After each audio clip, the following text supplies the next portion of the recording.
Welcome to Widow Too Soon. This is Michelle Bader Ebersole. I'm excited to have another guest who I will introduce in just a minute, but I know you're dying to know all the stuff that's happened in my life in the last week. So we could start with the cat again. Why don't we start there again? Because that's where I started last week. Okay, he left again. Okay, but this time, he's got his tracker, right? We're all excited. We got this tracker. I'm coming home from line dancing, which I'll talk about in a second, and I see an alert on my phone that says Milo has left the safe zone. So I text Haley. She's like, yeah, I just saw it. So she's out with her friends. They're looking for him. I'm like coming out in my dress and my boots, looking all over, and we never end up finding. I mean, we can see where he's at, but he keeps running, and he's like behind blackberry bushes and at somebody's barn, and we just say, forget it. So then the next day, his tracker dies. And so it said his tracker died. So we're like, great. But he comes home, hallelujah, just comes home, but he's missing his tracker. So long story, whatever. We end up being able to see the history of his tracker, and we were able to go get it at the barn. So I know you were just dying to know another Milo story. That's why I wanted to start with that one. So Joel's like, this cat is causing so much trouble. So maybe when Haley goes to college, we'll just see what happens. So I know. Anyways, let's talk about other things that are a little more interesting. And if this part is boring, just fast forward to the guest, okay? I've been doing a lot of physical activity, a lot of paddleboarding. I think I went 3 or 4 times in the last week, which was very fun. It's just like my place. Like if I'm by myself, I'm praying, and I brought my Kindle out there, and I'm just like loving nature. I go a lot with friends. Joel and I discovered this place that had waterfalls and was absolutely gorgeous. One of my most favorite places I've ever been. I might have even talked about that last. I don't remember. All the weeks blend into one. And then one of my best friends is visiting, and we've been out a couple times in the last week with her kids and just had such a great time. And it's been doing that. And then line dancing, super fun. If you haven't done it, I highly recommend finding a place. I went with myself and several good friends who all but one happened to be widows. And we just had a great time. Just learning the steps and all of that stuff. I have no patience. Like, I just want to get to the song. Like, I hate learning step by step, but it's part of it. We had so much fun. And, my friend who's visiting, she's here because her dad died suddenly in a boat accident in April. So they're about to do the celebration of life. And it's basically like her stepmom. She came out too, she was a new widow, and it was just good to see her laughing and having fun. And then also we got to go out and talk, and she didn't know my other friends who are widows, and so she got to hear our stories too, and hopefully it encouraged her. And it was just, like when you have that first time of getting back out there and like having fun, it was just good to see that. So that was a really cool thing I did this last week. I also spent like a whole day figuring out homeschool for Peyton, like mapping out his next 2 years and like what we're going to do. And it's so much easier than I thought. Like, you don't actually have to do the algebra 2 and the geometry and all the things. In Washington, at least, there's only 11 credits that are required to graduate. And if you're like in public or private school, it's 24. So he's already done most of them. And so I can choose, because let's be real, unless you're going into engineering or something like that, how much are you really using algebra 2? I know I never did. So I am not going to force him to do a class that he doesn't like, he's not good at. It's going to cause stress and he won't use in life. So instead, we're doing Dave Ramsey's Financial Peace for Teens. That's going to be his math class this year. And so I'm finding a lot of freedom in being able to choose. And then I got assigned to teaching high school. I wanted elementary, but they need me in high school. So that's going to be a fun little interesting thing where I'm teaching high schoolers Monday mornings. But I'm kind of like, okay, God, wherever you open the door.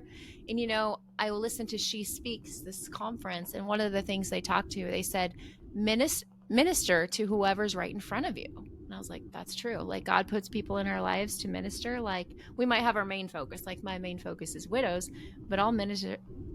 Can I talk? I will minister to whoever God puts in front of me. And so some of the times that's going to be high schoolers. So that's that. And then I wanted to talk about something a little more serious. This is really real and raw. And was very, I still don't know what to think of it. So I've told you guys before that healing is a hard subject for me.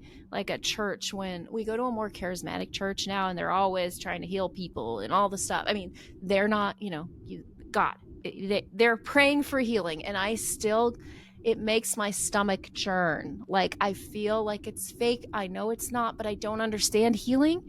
I don't understand how God chooses people to heal. And this last Sunday, I walked out. Like I couldn't do it. Like it was, the sermon was about healing and it was really good. And I really, was like, this is good. Sometimes God heals, sometimes God doesn't, but when it came to the actual healing time, I don't know what it was. Joel raised his hand for healing. I'm like, what are you raising your hand for? He's like, my tooth hurts. And I was like, it just triggered something in me. Like, because I've dealt with cancer, it just felt like so trivial, I guess. And then all these people are laying hands on him and praying, and they're like, does it feel better? And it just rubbed me the wrong way. And I'm like, I can't handle this. I'm out of here. And I told my kids they could stay or go, and they all went with me, and he stayed. And now we're kind of at a standstill about church because I'm like, I don't want to be part of that.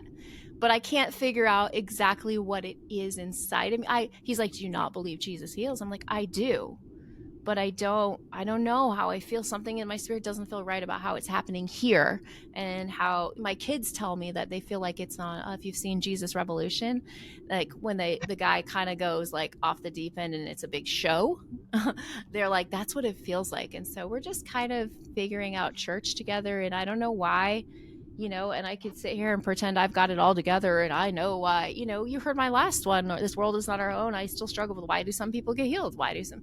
So it's just kind of like a real raw thing that I'm dealing with, is why does this healing subject bother me so much? I think it's because of my past, because of a lot of our past, praying for days, weeks, months, years for healing and nothing happening.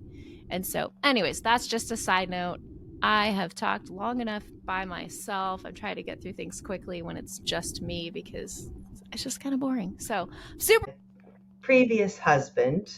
Mm-hmm. And then I decided that I wanted to be married again after a couple years. And Yeah. I had three small kids, and I wanted to uh, meet somebody, but I wasn't really exactly sure how to meet somebody. So I went on, this is when it just started getting uh, popular in 1999. Actually, yeah. Okay. And it was matchmaker.com. It was like Oh, this wow. little thing called the Christian Connection. And I had met a few guys on there, and the first two were not ideal. And then I love how you say not ideal. That's like code for there was something really wrong. You're trying to be kind in case they ever stumble upon the podcast, I but they're not going to. Like, what does that yeah. mean? This is, we're about being authentic. What does not ideal mean? uh, I'm trying to be nice. you, Well, they but we're were being not. authentic. It's all good. They were not my cup of tea. They were just Okay. a little bit into themselves. I think they said that they're Oh, Christians, but I don't really think that yeah. they were Christians because they didn't go to church. Uh huh. I don't know Yeah. how No, that I know. works, but Remember, hot mom guy. yes, But you've heard my dating yeah, stories, so I get it. And yeah, let's just look at this fact too. So in 1999, the internet was pretty new. Like this is a new yes, thing, yes, right? I remember getting my first email in like 96 or 97. I was a senior in high school and getting my first email and being excited. I remember there was like chat rooms you could be in and how cool that was. yes, yes, So yeah. internet's brand new, so this dating online thing is like brand new. Did people like, there's still people now that are like, oh, that you shouldn't do that, but most people are okay with it. What was it like back then for internet Yeah. dating? Was it So like, no, don't do it? yeah, I didn't really tell too many people. I did tell my Yeah. coworkers, and they were saying, Uh-huh. "Well, why don't you tell us where you're going to meet, and then we can show up and just stand and be like on the other side of the room and just kind of watch what's going on." Yeah. I'm like, "It'll be okay. It'll be fine." Well, I ended up Ken. That's my previous husband's name. He actually messaged me, and we were messaging back and forth. Uh-huh. And I liked him because he sounded like he was a Christian, and Yeah. he had two small kids that were kind of like in between my kids, and I wanted somebody that Mm-hmm. not necessarily been married before, but had kids so they could have that experience of having children. But Right. so, uh, so we actually ended up meeting. He sent me a message. Do you want to meet um, at Starbucks on Valentine's Day? And I was actually at a Aw. movie with somebody. I didn't really realize it Like was. a date? You were on another Yeah, date? no, I was with a girl. I was, Oh, okay. It's okay if you were. I know. I was at a movie with a friend, and Okay. and he was texting me, and I think texting was kind of brand new then Wait, I'm too. like, yeah, that must have been the early days of like we had to push the key a Yeah, million times to get the letter. yeah, Yeah. yeah, yeah, yeah. Because I think I had a flip phone. Mm. Mm-hmm. Yeah, You were cool with the flip phone. yeah, yeah. Mm-hmm. So we met at Starbucks. I didn't really realize it was Valentine's Day Oh. for whatever reason. I don't know. I wasn't, and so we're at Valentine's Day. We were at Starbucks, and we actually shut the place down. They had to kick us out. We Nice. had That's such so a good cute. conversation, and then we were kind of we that was it. I mean, we saw each other from Mm. that point forward, and we the kids met each other at a McDonald's playland near my house, Okay. like several weeks later, and it Yeah. was good.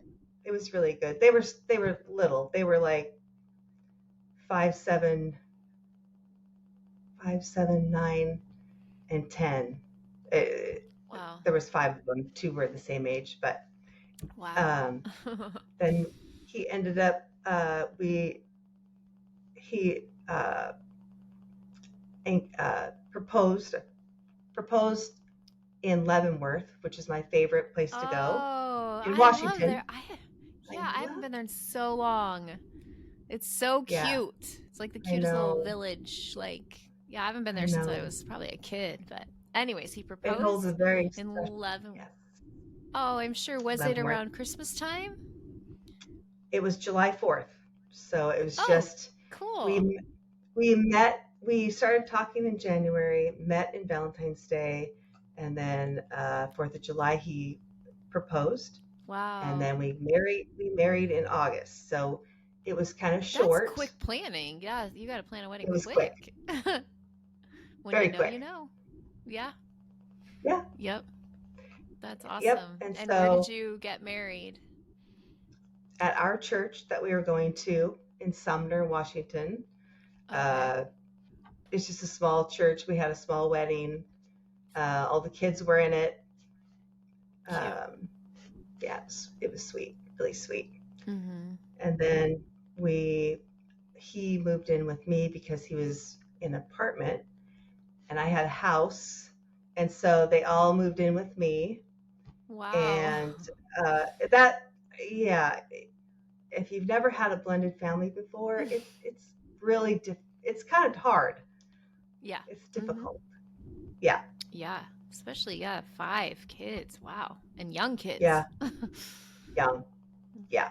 Yeah, But I'm it sure was that was it was good. difficult. Yeah. Yeah, it was good. And then we were very involved in our church. We had small groups and life groups, and um, stayed very connected to our home church and navigated. We had ups and downs like everybody else did, and we navigated through the blended family stuff, which is so hard. I think it's hard. Yeah. Um, Mm-hmm. uh, we navigated kids through college. We had everybody except for two went away to college. Everybody else was kind of local, Yeah. and then after that, our kids were starting to get married, and we had 3 girls. So between the two of us, we had 3 girls and 2 boys. And Okay. so the 3 girls got married within a 13-month period. Whoa. So That's it a was, lot. yes, it It's a is. lot. Yeah. It's a lot. Yes. So, Mm-hmm. Wow. uh, so right after everybody got married, that's when he started not feeling very well, right Mm. before the last wedding. And he said, I'm just not feeling very well. My throat I can't swallow. Feels like it's closing up when I swallow. And Mm.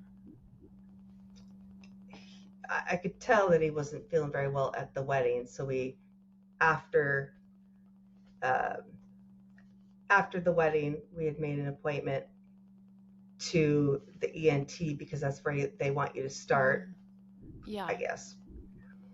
And so he went to the doctor, ENT, and the doctor said, I think you have acid reflux and you should just take this omeprazole for 6 weeks and come back. Well, uh, it didn't work. After a couple days, well, like 3, 4 days, he says, something's not right. It's just not feeling Mm. right. It's not working. I said, well, let's try to get in sooner. So I got him in sooner, and he kind of asked for a endoscopy to be done. Mm. And I was working from home, so he had somebody else take him to the doctor because I was thinking it's going to be, probably no big deal. They're just going to take it, do the endoscopy, and everything's going to be fine, and he's going to come home. Well, that's not what happened. He actually came home. His friend dropped him off, and he hit the door, and he looked very solemn. And I said, uh, how'd it go? And he says, not good. I said, Mm. tell me what happened. He goes, I got to tell you later. I said, just tell me now. I got like 7 minutes to go. And he goes, Mm. oh, I need to tell you later. So his office was on the other side of my office, and he goes into his office, and I go into his office. I said, just tell me. And he goes, they found cancer and it doesn't look good. And I said, what? So then I had to go back and finish like 5 minutes of my work. Mm. And Wow. then, and then from that point forward, it was, you know, they had given him oncology appointments. We had, like, the next week, we had an oncology doctor's appointment, and they had said that it was, I think they said it was stage 3, Mm. and it was treatable and curable at that point. Mm-hmm. And they were going to plan for chemo and radiation, and we were doing all the appointments to plan for all that stuff. And in the meantime, there was like 2.5 weeks that had went by, and when he goes into the when we go to the doctor's appointment, he had lost a significant amount of weight, and he wasn't able to eat very well. So they decided to put in a J tube, and um, they were going to, um, and during that time when they put the J tube in, so he could be fed that way, um, they found cancer in his stomach lining and Oh. a spot in his lungs. So the doctor that came out and told us all said that they were going to have to biopsy the the the stuff that they had found. And so they biopsied it, and plans were still to do the radiation and the chemo after he got the J tube in. And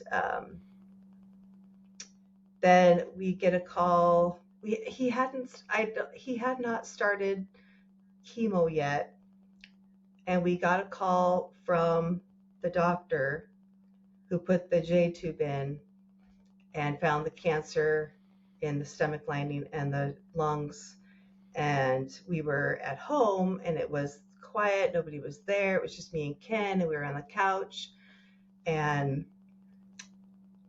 Ken answered the phone from the doctor and put him on speakerphone. And he said that,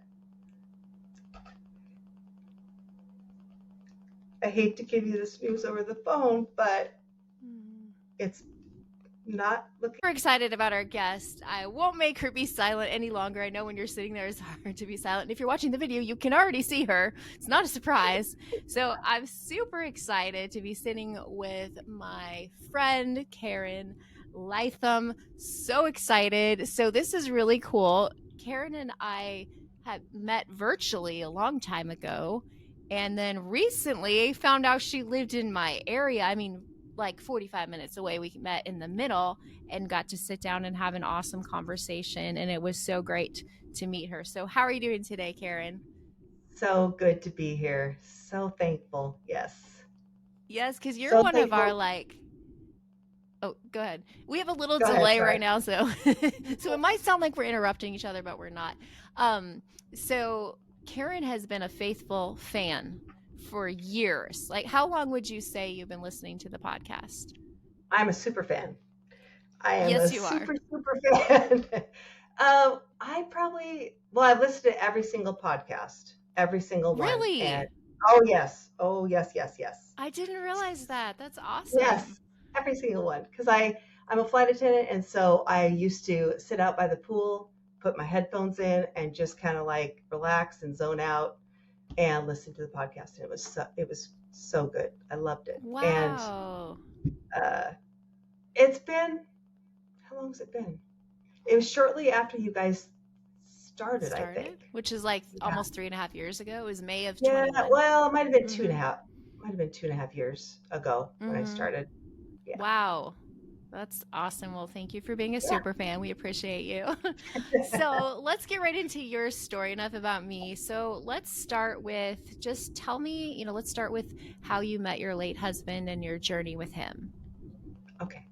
So I was divorced, and I had 3 kids from my good, and I would probably give you 8 to 10 months to live. So because of the cancer in the stomach lining and the spot that they were watching on the lungs. And so it was treatable, but not curable. And they were still going to do chemo, but radiation was off the table at that point. So they started. So at that point, when I got that news, I was just like, my world had just, I was crashed. Like, what is happening? Yes. Mm-hmm. I remember sitting on the couch after we hung up from the doctor, and I was so stunned. I was like, our world it just changed in a matter of seconds. What it had after the endoscopy. But I remember sitting there on the couch. I bet we sat there for a good 2 hours, just stunned, not knowing what to do, not knowing what to say, not knowing what to say to each other, because it was just news that just like it hit you over the head. I was just not knowing what to say, and he didn't want to tell his kids, and I didn't want to tell my kids, and it was a lot to take in. It is a lot, yes. So hard. Yes. So then he started chemo and a lot of chemo. And I remember him just being very positive, always positive, telling the doctors that were so doom and gloom that he was going to beat this and his picture was going to be on the wall and he was going to be a statistic that he was going to beat this cancer. And they were, you know, they just had given him a not very good diagnosis. So started with the chemo, and the chemo did work for a bit, and it did shrink the tumor and the cancer cells. And actually, he was doing really well, and he thought, well, he could go back to work because I think he just wanted to feel normal, and he wanted to go back to work. And then he started to get neuropathy in his feet, and the first day he went back to work, he worked for the county and he drove a truck. And so he ended up, it was like the first day back, and he ended up not being able to feel his feet. And he was in the parking lot getting ready to go in and hit a car in the parking lot because he couldn't feel his foot on the pedal. So then he had to go in and find out whose car he hit. And it was like, it wasn't a big deal, and they just kind of brushed it off and said, no, it's fine. It's fine. It's fine. It's fine. And then I think at that point, did he get very sick with the chemo? Yeah. He did. Yeah, very sick. Yeah. That's horrible. He got very sick. I think he I think he wanted to pretend like he wasn't sick. And then so I think he started like the end of September, October, and he tried to go back to work in December. And I think it was just, chemo just does such horrible things to your body, and it's just, oh my God, it's just awful. So bad. Awful. And it's hard to watch that. Yeah, a lot of listeners can relate, as a lot of us have seen it and what it does. And, when Luke went through chemo the first time, his first bout with cancer, he said he'd never do it again. But then we really didn't, it came down to there's no other options. We looked into clinical trials, all the things. And so we did it again because we didn't know what else to do. And I think that's what most people do. So anyways, all that to say, a lot of us can relate to that. And it's just horrible to watch your spouse go through it. Horrible. It is. It is horrible. It is absolutely horrible. And I remember the kids put note cards of scripture everywhere. Like they were everywhere. And that was very encouraging and very. And we were very blessed to have people from our church that surrounded us all the time with blessings that people came out of the woodwork just to help us with like everyday stuff, groceries, everything. It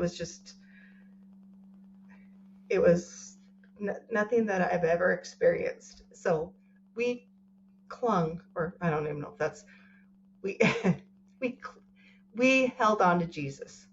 Jesus was the main focus, and we knew that we wanted him to be healed. And anytime that I was like a little bit of a Debbie Downer, because it was very frustrating. It's very hard situation to be in. I tried not to be a downer, but he would always say, "No, I'm going to beat this. I'm going to beat this. We're going to beat this." Everything, just so he was very positive, and we just knew that he was going to be healed, and we clung to Jesus every step of the way. Every step of the way.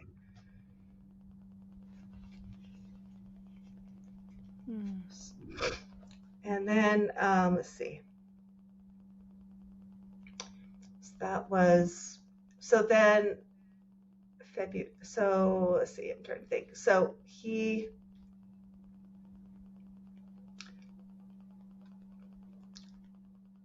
we thought that the numbers weren't getting any better towards like the springtime, and like April, May, things were kind of getting not so good.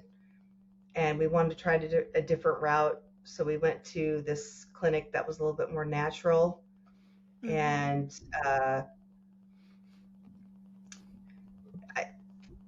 it seemed to have gotten worse, I feel, but I think it was just getting worse in general. And so then I think at that time the cancer was growing, and he was having a hard time breathing. And there was like a week that he was admitted to the hospital because they thought he had pneumonia. Come to find out, it was actually the cancer growing. And that's when we left the hospital that they had said, you're actively dying and that we need to put you on hospice. And that was like the first part of June. And he was on hospice. So Wednesday, I think they put him on Wednesday, and then he passed away Monday, which was like the 12th. June 12th is when he passed away. Wow. It's so hard. Yeah. Were you and the kids able to be with him at the end, or what was that like for you? Yes. So we had a hospital bed at home, and we were kind of at the point of he needed constant care. Yeah. And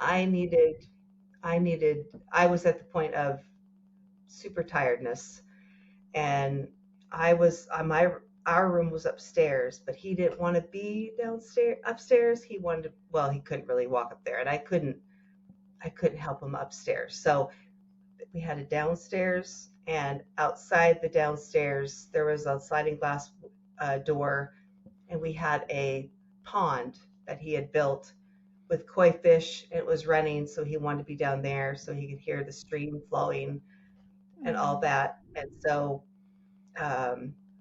I had so the kids were constantly there. All the kids and all certain family members were there.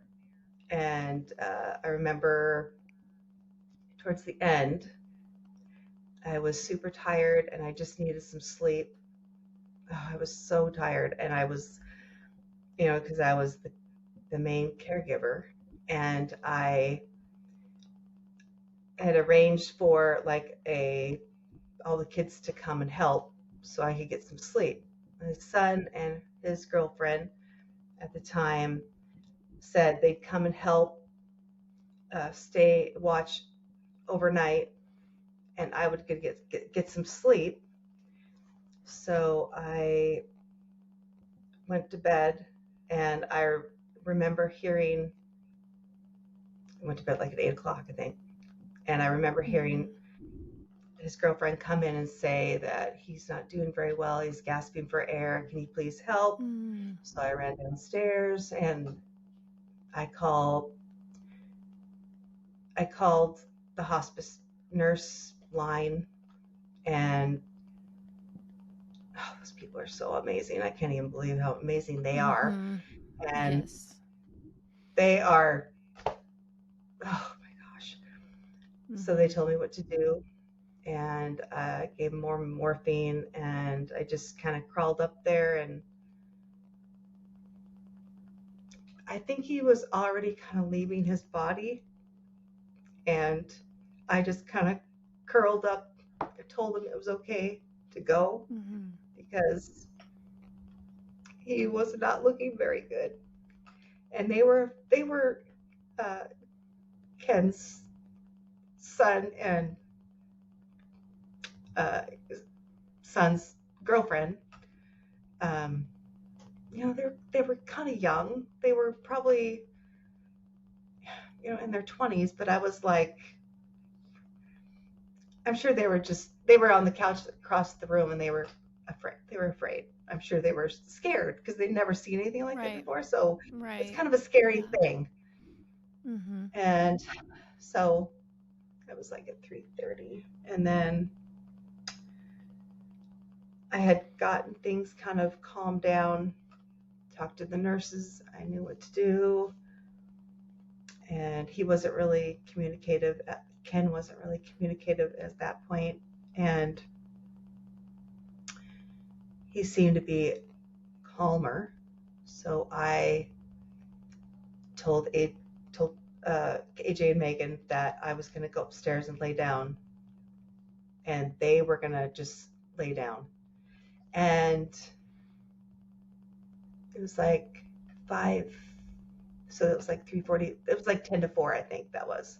Why I know that is weird, but so then at like 5:40, it was like 5:50. I remember it was like right before 6, and I all of a sudden kind of woke up, and I was like, I felt, I think he probably passed away. I don't know. I felt weird. I Mm. felt something inside of me. I don't know what it was exactly. Probably Jesus speaking to me. So I walked downstairs, and they were asleep on the couch, Megan and AJ, and uh, I just knew when I stepped in the room that he had already passed. Mm. I just I went over and I felt him, and I tried to see if he was breathing, and he wasn't. He was still kind of warm, um, but he had passed when I was upstairs and they were asleep, I guess. So Thank you for sharing. I know it's sometimes hard, all the time hard, to go back to those moments and talk about it. But not only is it healing for ourselves when we talk about it, it's healing for others too. To know that I'm sure most of our listeners have a very similar story and can relate to that pain that you're feeling in that moment, and that like utter lost, like just there's no words to adequately describe what it's no, like when you see that the soul has left your spouse. Like yeah, that's you can't there's no words. I've tried to describe it, but unless you've been through it, like you can't. So I appreciate you going through this again, because I know it's difficult. So then let's talk about, like, what was it like those first few days, months, like what was life like after June 12th? What year was this? 2018. Okay, so June 12th, 2018. 2018. Yeah, Okay, so he passes away. You have yeah, like young adult children, right? They're in their yeah. 20s, Hmm. and blended family and all of that. So Yep. then walk us through what was life like after that for you? So I had people. My sister who lives in Spokane stayed with me for a while, and my kids. Mm. My daughter was here from out of town. I think she was living in Spokane also at the time, and everybody stayed for a while. We didn't have the service until like 2 weeks later. Mm-hmm. So everybody was there to kind of plan it. And me and Ken had already planned the funeral. He wanted to plan his own funeral. So we had written that down That's before right. he I had remember you got, telling me that. Yeah. yes, it's, and we had the person, I know, we had the person that married us do the service at our church. And he had called this person, and the guy said, well, I've never been asked to, you know, preach at someone's funeral before. Usually, yeah. So uh, people were around me for a while, and then that's when I had to figure out, you know, I took off a lot of time. I took off like 8 months of work, Yeah. even though I was working from home. And so I had to learn, navigate the new normal, Yeah. um, Yep. figure out life, Mhm.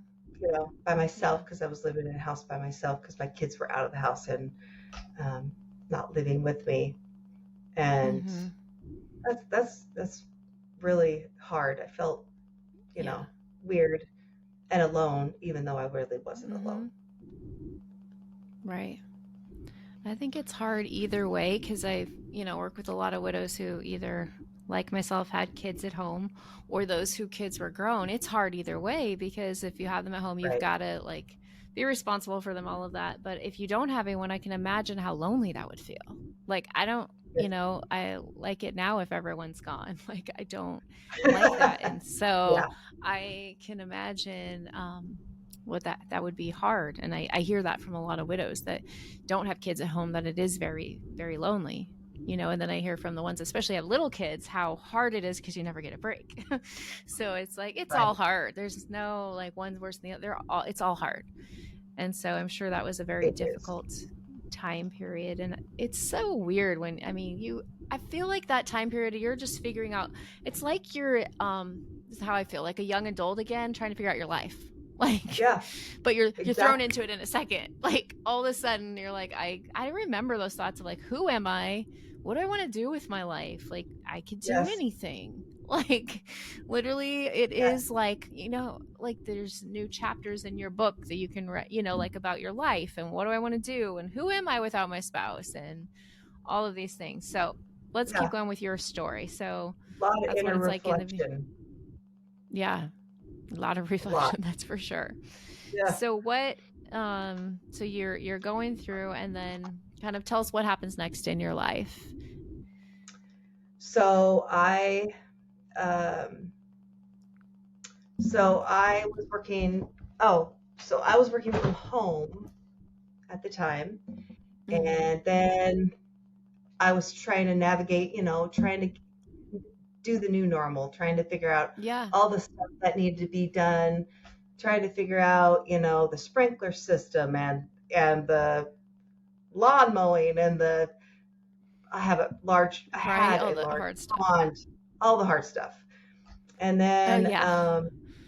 yeah, and then I um so that was like the year came up and I had been going through counseling, a grief counselor. I went through Mm. like a grief share program also. I think that's what it's called through the local hospital that was near me. And Mhm. so that was super, super helpful. Super helpful. And then a year, they had said, even if you don't think it's going to, the 1 year anniversary, I thought, oh, I'll be fine. It'll Mhm. be just fine. But it it wasn't fine. It was hard. Yeah. And Mhm. my counselor said, just make a plan for that day Yeah. so you're Yep. not kind of broadsided for whatever reason. And then we get done with the 1 year anniversary, and I thought, oh, I lived through this. Thank you, Jesus. And then, thank you, Lord. And then um, I get a call. I was working. I had working from home, and I get a call that my first husband, the father of my children, had a heart attack and passed away unexpectedly. Wow. And it was like 2 weeks after the first anniversary, and I was Oh like, my goodness. and I remember thinking, oh my God, I remember getting just like this instant throbbing headache.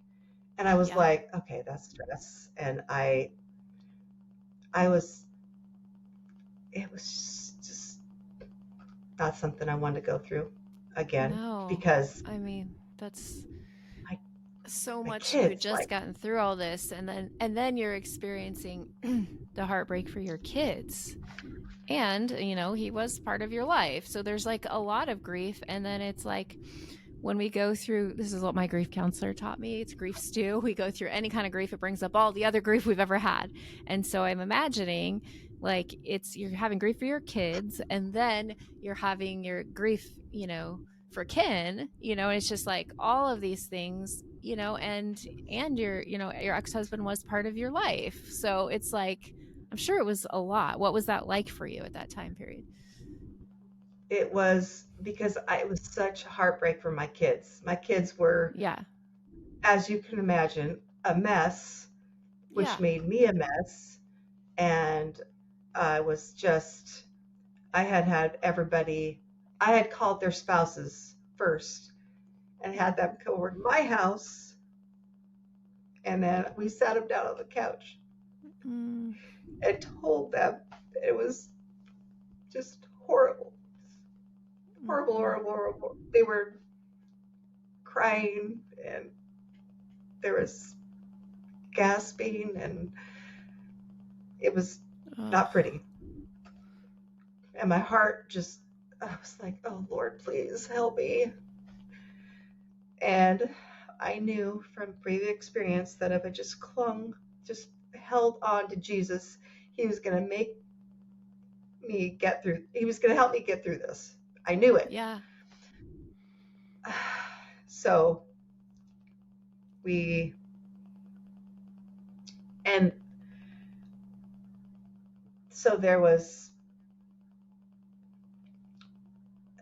a like a week or so later, there was like a memorial or funeral service for my ex-husband, and that kind of brought up stuff from Ken's memorial, and Right. it's like, Mm-hmm. oh my gosh. So, and my daughter spoke at the one of my daughters spoke at the Mm. funeral, and it was heart wrenching, Yeah. horrible. Yeah. That's a lot. That's a Yep. lot of grief within a year. Like a lot. Yes, yes, it Mm-hmm. was a lot. But I can Wow. say that it was, Jesus just got me through every single thing. I'm Mm. so thankful for him. I just can't Mm-hmm. imagine not having him. It would have Right. been so different. I don't know how people do it Mm-hmm. without him. So, Yeah. Definitely. So then, okay, so you go through this second huge grief. What's life like after that? so then I decided that I was going to um, change jobs. So I was working from home at Alaska Airlines. I've been with Uh them for a huh. while, for a bit, and so I decided to be a flight attendant. And Nice. because I always wanted to do that, I thought, oh, it's exciting, and my kids were kind of encouraging me to do so, to get out of the house because I was Yeah. there, a lot. Mm-hmm. And I thought, well, do I really need to get out of the house? I probably do. So Yeah. I applied, I got it. And then I went through training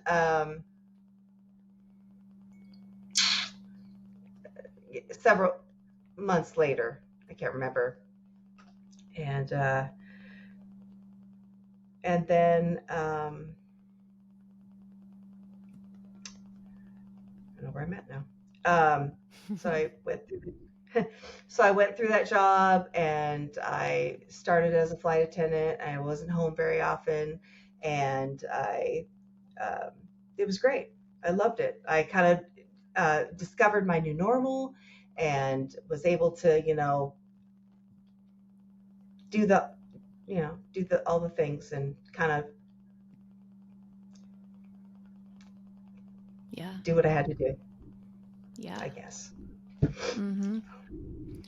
No, it's yeah, that's a lot. So then, you're a flight attendant, and then what's going on? What else is going on in your life at that time? So I had um, prayed. So I had prayed that I wasn't really sure if I think I wanted to get married again, but Mm-hmm. wasn't exactly sure. And I prayed, if God, if you because, living by yourself and being a flight attendant, it's not as glamorous as everybody may think. Right. It's kind of lonely. You're in a hotel by Yeah. yourself, then you come home, there's nobody there, and it's kind of lonely. And I Yeah. knew that I'm I sure. probably wanted to get remarried at some point. I didn't know if I was, at that point, wasn't really sure if I was. So I was prayed that if you want me to get remarried again, and if that's your plan, then you need to like land them on my lap. Just Yeah. do something because I Yeah. don't know what I don't know what I'm doing. And Yeah. I couldn't imagine dating at that point. So Right. then like a year had gone by and I was a flight attendant and really enjoying it. And but then again I thought, I should probably do want to share my because a, I was 55 when I started to be a flight attendant. So I'm kind of getting up in years and I don't want to be alone really for the rest of my life. I want Right. to share it with somebody. Mhm. And so um, I started to get these little nudgings from God, like these little nudgings. Like I'd see things on like Facebook, like dating apps, or I thought, oh, Uh-huh. I don't want to do that.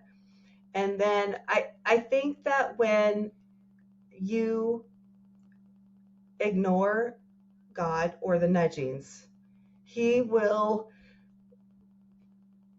whap you upside the head with a 2x4.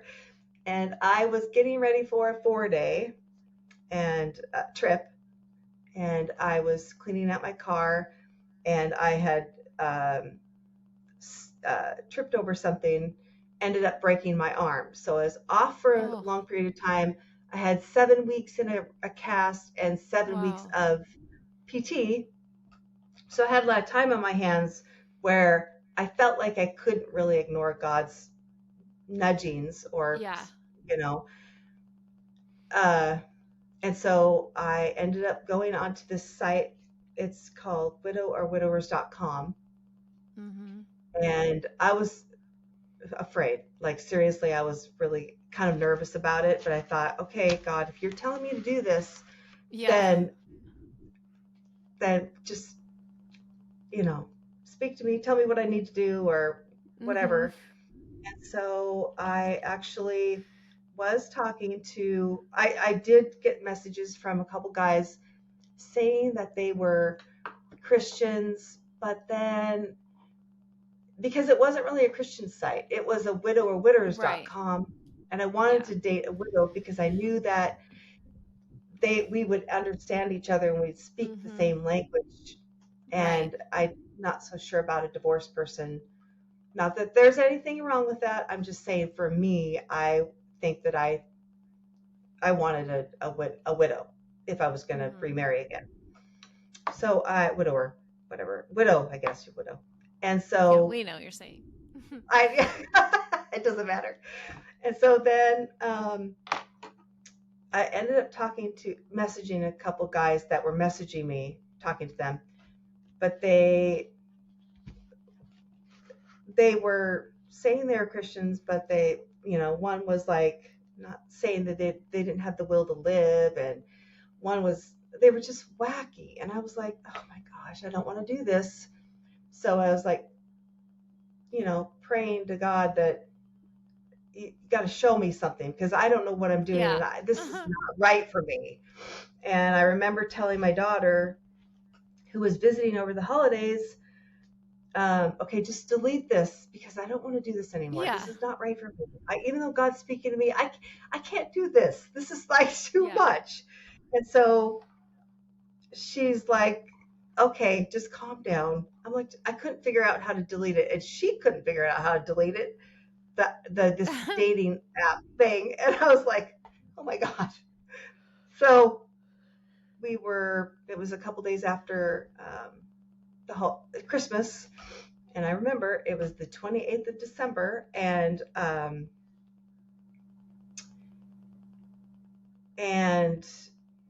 uh, I get a message from my now husband saying, "What is your favorite verse of the Bible?" And I thought, "Oh my gosh, there we go." I was so excited that There's a someone good actually one. brought up the Yeah. Bible. Yes. So it was Yeah. kind of exciting. And uh, we messaged on that site for a while. It was scary, but it wasn't. It felt, it felt right. And then we were texting. We texted we got exchanged each other's phone numbers. And he Yeah. lived in Gresham, where I live now, and I lived in Seattle. Um, and I thought that was, not too much of a Right. drive. It wasn't like it was Dallas Fort Worth or anything. But so we texted for a while. I can't remember how long we texted. And then he wanted to meet. And then I got nervous. I thought, oh dear Mm. Lord, he wants to meet. So we met. He drove up to Seattle or Tacoma area, and we we met for the first time, and it was very good, very Mm. very good. Yeah. And then um, we decided that we wanted to spend the rest of our lives together, basically. Wow. And after a period of time, that was Oh, like not on your when first date? No, just kidding. no, no, that was like when was that? That was like January 21st. We had our first date, Mm. and then we had been going back and forth. And since I fly for Alaska, I was able to go back and forth to Oh, yeah. Portland. I did Nice. a lot, you know. Mm-hmm. When I had the days off, then I would just go up there Yeah. and visit. And so then we ended up getting married that year, um, June 29th, and we just celebrated our 2-year anniversary. Nice. And Congratulations. yeah, it's good. And I ended up, after the fact, selling my house and then moving up to uh, the Portland area. And it hasn't been, it's been easy with him, but the kids Right. were, because we had adult children Yeah. that were the same age. Um, they I think it was hard for all of them, Yeah. Mm-hmm. very hard. It is. Yeah. And I think in the beginning of that, that's when I messaged you, but you weren't really at that spot, which is totally understandable. Um, but I wasn't sure what to do, Mm-hmm. because they were giving us a lot of grief. They wanted us to wait. My friends wanted me to wait. They didn't want us to rush into anything. But it's just different for what I think I feel like it's different for widows. It's just Mm-hmm. I felt You mean as like far I as knew what I the was doing. oh, yeah. Like ready. You're saying you were ready to get married like Yeah, fairly soon and it after you was met right. him. And it was right. Yeah. Yeah. Mm-hmm. Yeah. It is hard when the kids, I didn't really have this so much, but I've heard from people like kids being really opposed to it, Yeah. but ultimately, it's really your life and your decision. Even though we love our kids, we still have to make that decision for ourselves, of what we want to do. And um, so that's definitely a hard situation. But what is life like now for you and Scott? It is so he is such a blessing. I can't even believe it. Mm, It took probably a year for both of our kids to come around, but yeah. now it's very good. I get to share life with somebody. I'm not, Yes. I get to watch TV in the evening. I get to eat dinners with somebody else instead of Right. eating my dinner in front of the TV by myself. Yeah. Um, it's just, and we're talking about retiring together, Mhm. getting ready to retire soon. And so it's really, I'm just so thankful that God put him into my life because it was so God orchestrated because Yeah. he he didn't even somebody signed him up for that site. He Oh. didn't even do it. He Right. didn't And even you were do it trying to get off himself. of it. Yeah. Yes, I So it was. was meant to be. And when you started dating him, so it's, you're dating after Ken, did it bring up grief? I know I had a little bit of grief here and there in the dating It world. did. Mhm. It did, but it didn't. I didn't really realize what it was at the time.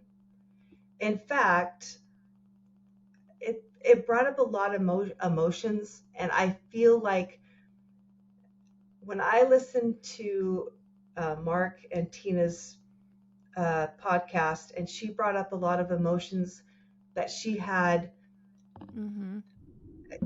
at the time. I felt a lot of those emotions. I just felt, but Mm. it wasn't that I didn't want to get married. It was Right. like I was moving I know. on, and it was Mhm. I Yeah. I thought I was I going get it. crazy, kind of. Mm. But there again, I have a Christian counselor that I work with, so she was Right. great. No, you're not going. She's like, no, you're not going crazy. Right. And I would assume since you're both widowed, like you guys are able to respect each other on grief days and the would be anniversaries and the would be birthdays and all of that. How is that dynamic? We do. We actually, I cannot imagine talking to somebody about it that hadn't lost their spouse. We talk about it all the time. We talk Mm-hmm. about Nat, his wife is Natalie, and my husband's Ken, and we talk about them all the time. There's pictures on the Mm, walls. It does not bother me at all that she's up that's on awesome. the wall. It just doesn't bother me because I know she's not coming back. She's not around. So I Right. just I'm so comfortable, and he's comfortable too. And I always tell him because like on our anniversary, so me and Ken's anniversary is August 27th. So that's going to come up. Yep. I'll have a plan. And Yep. my plan is usually, since we met at Starbucks, I go to Starbucks and I usually have a drink and I, kind of talk to him and Ken Yep. and I get it. Mm-hmm. just, and if I explain it to him, Scott, and he's good. He's very good. Yeah. Yeah. That's so good. That's Yeah. something we definitely have. Our Speak the same anniversary is close. language. Yeah, Luke and I would be is August 22nd. It's very close. Oh, So wow. this coming up, we're coming up on would be 21 years. Because I remember Oh, last wow. year was really hard for me. I was with Joel traveling, and I'm like, this is my would be 20 anniversary. Like, it was just such a weird thing. It's Yeah. so weird to be married again and totally in love, but you're Yes. also missing your late spouse. Like, you Yeah. can't explain it to people. You love them both. It's like, we always talk about you have one kid, you love them, you think you can love them as much, another one, and then you do, and you're like, whoa, I love them both. And it's just such Yeah. a strange feeling. So this will only be my second my second would be anniversary with Luke while married to Joel, if that makes sense. The second, the Yeah. second Yeah. round. Like last year we were traveling. This year we'll be home. So I don't know what I'll do. I'll probably go to the gravesite. That's usually what I do on our would be anniversary and talk to him again. Just to clarify, we're not really thinking we're contacting the dead. Just to No. be clear, No. that's not something we do. But we're just expressing our emotions out loud. And yeah, Yeah. I talk to him definitely Yeah. a lot. So, anyways, back to your story. So things are good. I'm so happy for you. And so we're going to kind of Yes. talk about a couple other things like, how you got here, all of that stuff. So what advice would you give to like a brand new baby widow? They're maybe a few months into this. What would you tell them? So I had a small group of friends. I would say surround yourself with Christian friends. I had a very small group that surrounded me all the time. Like they were my Mm, great support system, and they would they would just lift me up anytime I needed anything, like anything. And that's awesome. I just think it's great. Yeah, that is They've something been, that's really important. If you're not involved in a local church, find one, yeah, find a small group, and not just go to a church. I found that you're much more involved if you're in a yeah, small group and get to know people. And yeah, yes, it takes effort to go, but it's worth it when you build those relationships. So, were there any like verses or songs that helped you through this hard time period? yes. So, um, when I had said before that we had put up scripture all over the house, there Oh, was yeah. cards everywhere. Ken would always used to rely on. He would always say his favorite verse is James 1, 2 through 4. Consider it pure joy, my Mm, brothers, whenever you face trials of many kinds, because you know that the testing of your faith develops perseverance. Perseverance must finish its work so that you may be mature and complete, not lacking anything. And I cling to that. He cling to that. I cling to that. Um, you know, so that's, I love that. it brought me joy because I knew that Right. he liked it. So No, I love that. I yeah. love you. I love that. It's so beautiful. What would you say has been the most challenging thing about being widowed? Well, I think finding your new normal. Like I didn't Yes. know who I was at first. I was like I had to figure out who I was Yeah. um, all over again and Yeah. navigate myself who I was without my husband. That was so Yeah. hard, and it took a long time. It feels like it took a long Right. time. Uh-huh. No, Yeah, I totally hear that. That's such a hard place. Yeah, we talked about that. It's just like starting over. Who am yeah, I? I think yeah, we even have one of our earlier episodes I did called Who Am I Now? And it's just all about that, like yeah, figuring it out. But I remember there was a bit of freedom in that. Like, whoa, I could do yeah, anything in the world that I want. Like, I changed careers. Like, you can do yeah, anything that you yeah. want. So did And I. it's never what we would have chosen, but it's like, huh, okay, I can do what I want. So that was definitely Yeah. a hard thing for me. This isn't one of the questions I'd given you before, but just curious, like, what do you do do you have any certain tradition, like let's say Christmas, because now you've got you've got blending of families, you've got, just like all kinds of things involved. Do you keep old traditions? Do you have new one? Like, how does it work for you guys? This is a very this is a very hard question because I had moved in I had moved down here into Scott's house that he shared with his wife, which I Oh, don't have a problem with. And so the kids expected it all to be the same traditions like and his everything the kids. same. Yeah. Yeah. Mm-hmm. And so I was super uncomfortable with that, Right. just because I thought that a new married couple needs to have their own traditions. Not that Yeah. we can't have some of those other things in different ways, but Right. it was um, it was very hard and still kind of hard. Yeah. We uh, we try to navigate through it a little bit. I think it's kind of okay right now, but it's I think it's just navigating every year through it. Yeah. Yeah. People and we've had boundaries. We've kind of put up some boundaries. Mm-hmm. Scott is really good about that, and the kids have kind of put up boundaries. I don't know if I'm making sense, but No, it it's been does. a Yeah. challenge. Yeah, Yeah. it's been a challenge, Mhm. because my kids are in Seattle, in the Puyallup area, and so I've had to make sure I nurtured that relationship. So I had to go Right. there. So it Yeah. it's hard, but Yeah, I think blending families at any age is still difficult, even though yeah, they don't live with you. You're still blending on holidays and all the things, and trying to navigate all of that stuff. I just found like getting married like older in life and for a second time, it was so different than the first time when you have not you're just like young and getting married.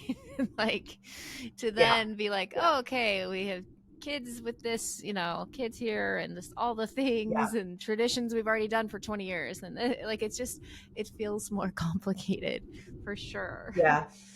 And like not what I envisioned for my life, but it's the way that it is. And it can, yeah, be overwhelming I think you sometimes. have to But make new traditions if you're a new couple. yes, definitely. Yes. So Yeah. I think that's something we're even though working that's on too. hard, Mm-hmm. for I think it's hard for the couple, but I also think it's really hard for the kids, Yes. Yeah. possibly. Yeah. Yeah, because we actually probably did mostly my traditions because Joel Yeah, moved in with us. And so right, we did a lot. I mean, but we tried to do a few new things that we'd never done before that, would hopefully become, because we've only been married for one Christmas, so we don't really have like traditions yet so much. But, right, um, it's that blending and trying to figure out what works for everybody, and everyone's got to give a little bit right. because it's never going to be Yeah, like it used to be. Like no, that was it is either not.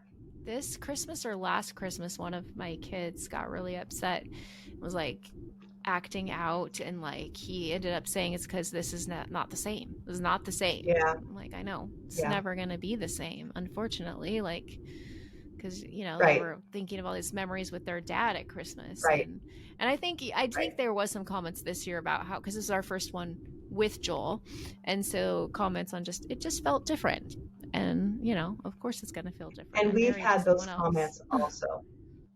Yeah, Yeah, we've had those it's comments just also, but it is going to be different. I mean, it's kind of hard, but yeah, we've had those too. yeah, because it's like, I mean, life doesn't stay the same. Jesus stays the same, but life changes, and Thank, we can either fight it thank or you, we can Lord. embrace it. Yeah. Yeah. And I'm just so thankful, for where I am today, as I know you are. It's a crazy journey Yes, because it's like, yeah, you would never choose this. You never choose for your spouse to die, but yet you can be so happy. It's a classic example of God making beauty from ashes and turning something, beautiful from pain.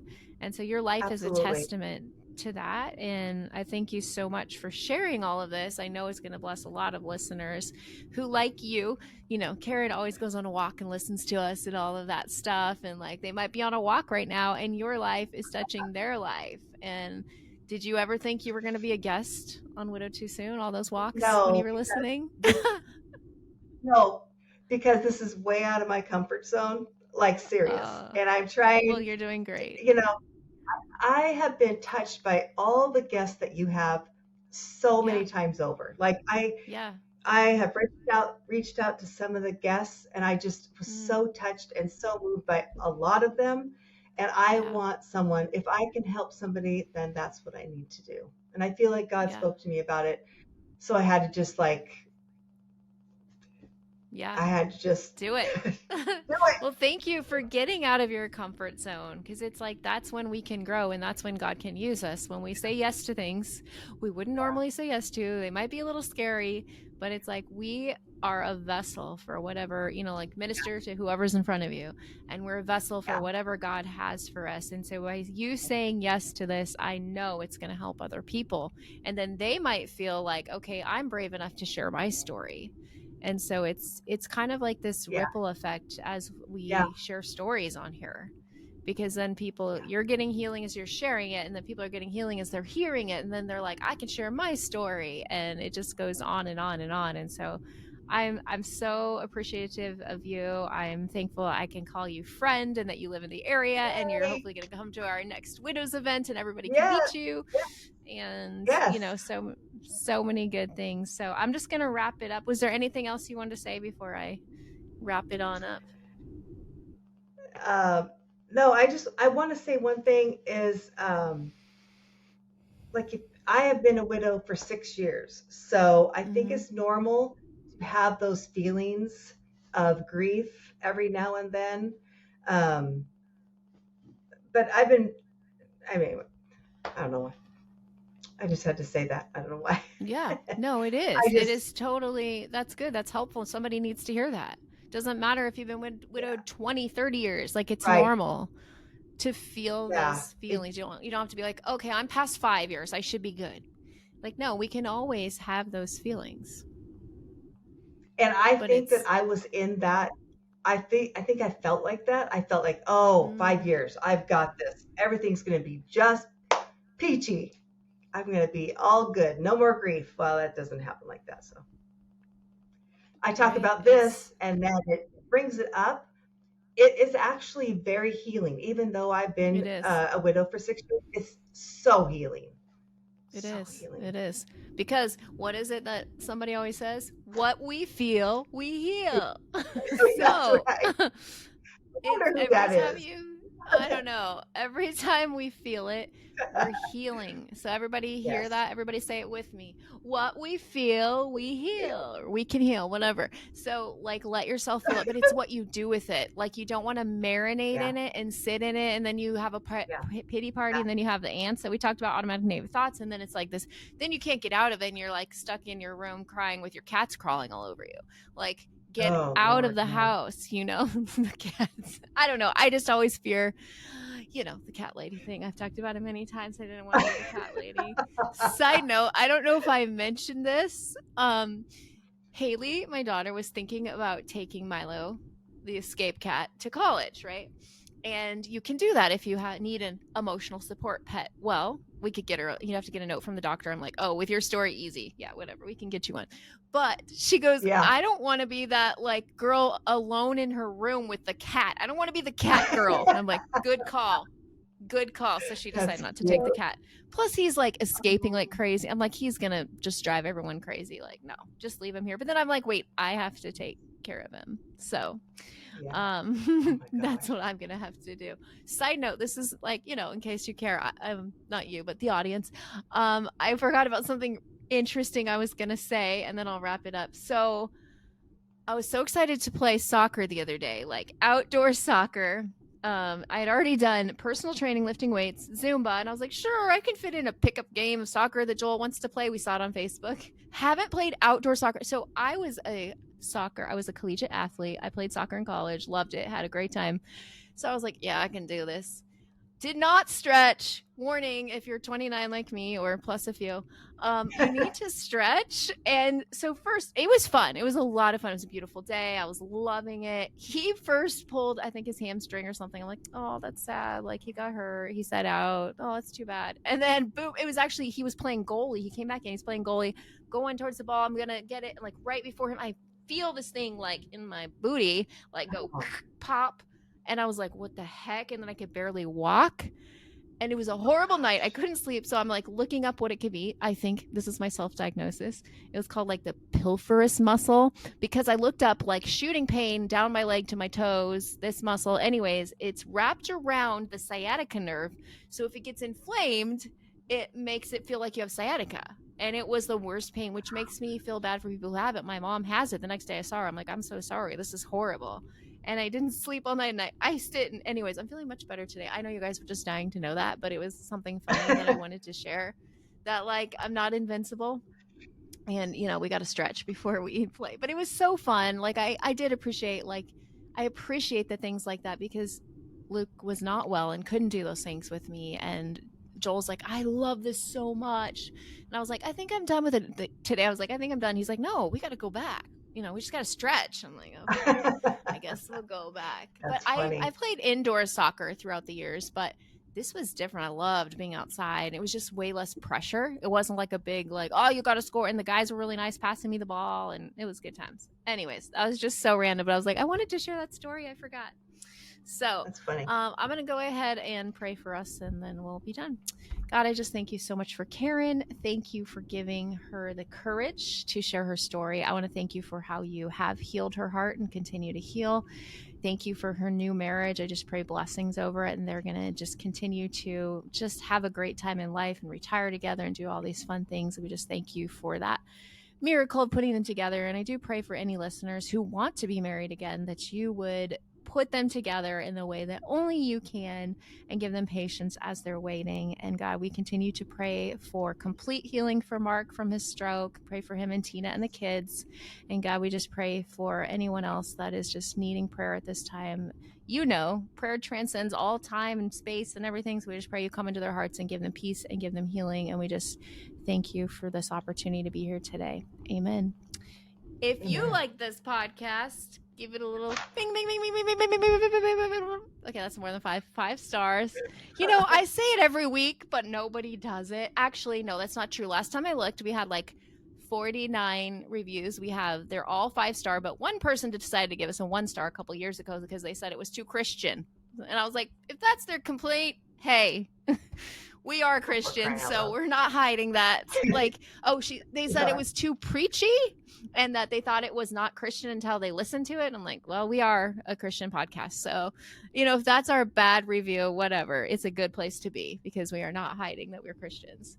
So anyways, please join our Widowed Too Soon community. It's growing like every day. There's new people, and Karen is also a top fan on there and participates a lot. So if you want to connect with her, that's a great place to find her in our Widowed Too Soon community. I love it because the page we originally started, it's still there, but nobody can post on it, only the admins. So we started a group in the last like maybe 5 to 6 months because we found out this will be better. Other people can post. It's not just us. So I see people posting about hard days or can you pray for this or wins in their life or whatever. It's just a place to post I wouldn't say whatever, you know, within reasons. I don't have like all the group rules. Like I haven't had to use that yet. And we've only had one bad apple that I had to kick out. You know, the guy who pretends to be widowed and starts saying the same comment to everybody over and over and over. Like on my other page, that always happens. But I do go through and I make sure, but sometimes they slip through, but I try to make sure they are widowed and they're not trying to just like take advantage of people. But anyways, all that to say, it's a great community. We're ramping up with a lot more guests. So if you would like to be a guest, there is a form in the show notes that you fill out. And if I haven't gotten back to you, I will ASAP because I'm really kind of in this new like excitement of I want to hear as many widow stories as possible. And I want you guys to hear as many widow stories as possible. So if God's put it on your heart, please reach out. If you've already reached out to me once, like, please do it again. Because sometimes I'm like, was that on Facebook? Which email was that? I don't remember. Because I know there's this guy who's reached, I think he's on Facebook. I can't remember his name. I need to get back to him. Like, just reach out again if you've, if you want to be a podcast guest. I've got a new way of booking it with a calendar and all these things. So I'm getting a little more organized. I'd love to have you on here. So anyways, Karen, thank you again for being here. Thank you. So amazing for everyone to get to hear your story. And I hope you have a wonderful day. Bye, everyone.